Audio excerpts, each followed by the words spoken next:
কিয়ামতের মাঠ যখন কায়েম হয়ে যাবে, সেই কঠিন মুহূর্তেও প্রত্যেকটা নবী পর্যন্ত বলতে থাকবে, আল্লাহ আপনি আমাকে বাঁচান। আদম থেকে ঈসা পর্যন্ত প্রত্যেকটা নবী সেদিন বলবে, আয় আল্লাহ আপনি আমাকে বাঁচান, আপনি আমাকে বাঁচান, আপনি আমাকে বাঁচান।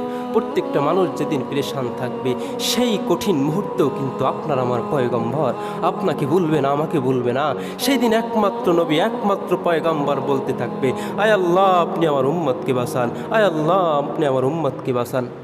কিন্তু আপনি আমি মুসলমান হইয়া, সেই নবীর উম্মত হইয়া কতটুকু সেই নবীর স্মরণ আমাদের ভিতরে আছে, কতটুকু সেই নবীর দিন, সেই নবীর ইসলাম, সেই নবীর দিন আমাদের অন্তরের ভিতরে ধারণ করতে পেরেছি? না না, মোটেও তো পারলাম না। সেই নবীর মহাব্বত তো দিলের ভিতরে মোটেও নাই। এজন্যই শান্তি কোথায় খুঁজতেছেন? কোথাও পাবেন না শান্তি। শান্তি তো একমাত্র মুহাম্মদ সাল্লাল্লাহু আলাইহি ওয়াসাল্লামের দিনের ভিতরে, শান্তি তো একমাত্র ইসলামের ভিতরে। ইসলামকে বাদ দিয়ে কোথায় শান্তি খুঁজছেন? না, পাবেন না। একমাত্র কামিয়াবি, একমাত্র